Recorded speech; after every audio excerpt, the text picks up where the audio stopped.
एक बहुत ही भोला भाला सा आलसी लड़का था। वह कोई काम नहीं करना चाहता था, बस खाना खाता, घूमता और सोते रहता था। एक दिन उसे किसी ने बताया कि एक आश्रम है जहाँ पर कुछ नहीं करना पड़ता है और हर दिन 2 समय का खाना और नाश्ता मिलता है। उस आलसी लड़के ने सोचा कि ये तो बहुत ही बढ़िया है और वह उस आश्रम में जाकर रहने की सोचने लगा। और फिर वह आलसी लड़का अपना सारा सांसारिक जीवन छोड़कर उस आश्रम में जाकर रहने लगा। आश्रम में गुरु जी रहते थे। वह कुछ समय सबको प्रवचन देते हैं। वह आलसी लड़का सुनता था, बाकी समय आराम करता था और फिर भर पेट खाना खाकर सो जाता था। ऐसे ही उस लड़के का दिन गुजरता गया। एक दिन उस आश्रम में कुछ भी नहीं बना। नाश्ते के समय नाश्ता नहीं मिला। उसने सोचा नाश्ता नहीं मिला, भोजन तो मिलेगा। अब भोजन के समय भी उसे भोजन नहीं मिला।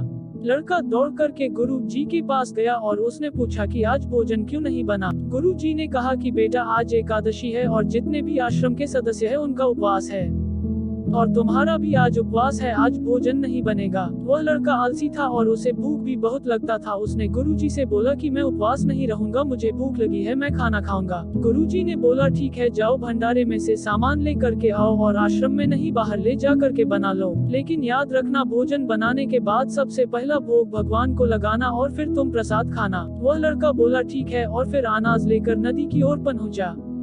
भोजन पकाने लगा, तैयार हुआ। उसके बाद कहने लगा कि भगवान श्री राम आइए, पधारिए, भोग लगाइए। अब जब उसे लगा कि भगवान तो आ नहीं रहे हैं तो फिर कहने लगा कि मुझे मालूम है आपको तो अच्छा खाने की आदत है, मैं बना नहीं पाया और मुझे अच्छा भोजन बनाने भी नहीं आता, लेकिन जो भी रूखा सूखा बना है आकर खा लीजिए। भगवान श्री राम उसकी सरलता पर बहुत ही प्रसन्न हुए और उस लड़के को दर्शन दे दिए। उसने देखा कि भगवान श्री राम आए हुए हैं और उनके साथ में माता सीता भी आई हुई है, लेकिन लड़के ने सिर्फ 2 लोगों के लिए ही भोजन बनाया था, एक अपने लिए और दूसरा भगवान के लिए। और अब क्योंकि भगवान के साथ माता सीता भी आई हुई थी तो उसने उस भोजन को माता सीता और भगवान के सामने ग्रहण करने के लिए रख दिया। भगवान श्री राम और माता सीता ने भोजन किया और उसके बाद जब वह जाने लगे तो यह भोला सा आलसी सा लड़का बोला कि प्रभु आप आए, दर्शन दिए, बहुत अच्छा लगा, मुझे खाने को कुछ नहीं मिला, लेकिन कोई बात नहीं, लेकिन आपसे एक विनती है कि अगली बार जब आप आएंगे तो कितने लोग आएंगे ये बता दीजिए ताकि मैं उतने लोगों के लिए भोजन बनाकर रखा रहूं।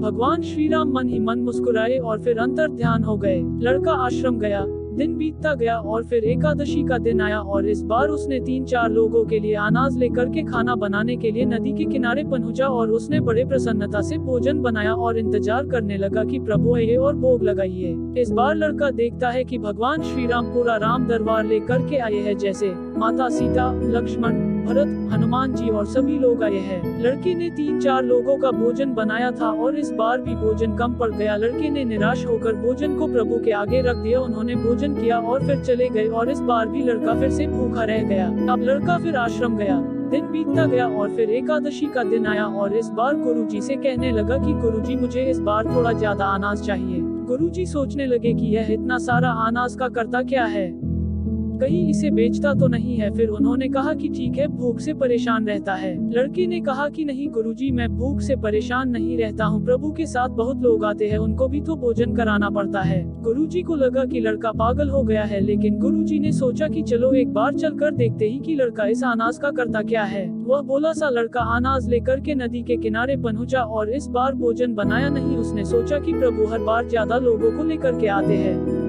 इस बार वह जितने भी आएंगे खुद बना करके भोग लगा लेंगे और फिर प्रेम से प्रभु को बुलाने लगा। गुरुजी ये सब छुपकर देख रहे थे कि ये भोजन तो बनाया नहीं और प्रभु को बुला रहा है, लेकिन लड़के ने देखा कि इस बार प्रभु के साथ बहुत से लोग आए हुए हैं तो उसने प्रभु के सामने हाथ जोड़ करके कहा कि प्रभु माफ करना, आप बहुत सारे लोग आते हो, मुझे संख्या पता नहीं होती है और मेरी हिम्मत भी नहीं होती है कि इतने सारे लोगों के लिए भोजन बनाओ, आप स्वयं आइए, बनाइए, खाए और भोग लगाइए। प्रभु मुस्कुराते हैं और अपने साथ आए सभी लोगों के साथ मिल करके भोजन बनाते हैं। गुरुजी ये सब छुप करके देखते हैं और फिर लड़के के पास आ करके कहते हैं कि तुम ये कर क्या रहे हो। लड़का कहता है कि गुरुजी आपको दिख नहीं रहा है कि भगवान श्री राम पधार चुके हैं, माँ सीता आई हुई है, हनुमान जी आए हैं और भी सभी लोग आए हुए हैं, भोजन बन रहे हैं। गुरुजी ने बोला कि पागल हो गया है, मुझे तो कोई दिख नहीं रहा है। लड़का गुस्सा हो गया और बोला प्रभु आप ये क्या कर रहे हो, एक तो मुझे भूखा रखा है और गुरुजी को दर्शन नहीं दे रहे हो, जो मुझे पागल समझ रहे हैं, कृपा करके गुरुजी को दिख जाओ। भगवान बोले नहीं, मैं इन्हें नहीं दिख सकता। लड़का बोला क्यों नहीं दिख सकते, मेरे गुरुजी तो बहुत महान है, बहुत बड़े ज्ञानी और ज्ञाता है। भगवान बोले हाँ ज्ञानी और ज्ञाता होंगे, लेकिन तुम्हारी तरह सरल नहीं है। जो सरलता तुम में है वो तुम्हारे गुरुजी में नहीं है। लड़के ने ये बात गुरुजी से कह दी कि भगवान श्री राम कह रहे हैं कि आप में सरलता नहीं है, आप मेरी तरह सरल नहीं है, इसलिए आपको नहीं दिख सकते। गुरुजी की आंखें नम हो गई और रोने लगे कि और बोले कि बिल्कुल सही कहा, मेरे अंदर तुम्हारे जितना सरलता नहीं है, और फिर माफी मांगने लगे। फिर भगवान ने गुरुजी को भी दर्शन दिए। ये कहानी हमें सिखाती है कि जीवन में सरलता सबसे आवश्यक है। जितने सरल बने रहेंगे उतना जीवन में आगे बढ़ते चले जाएंगे।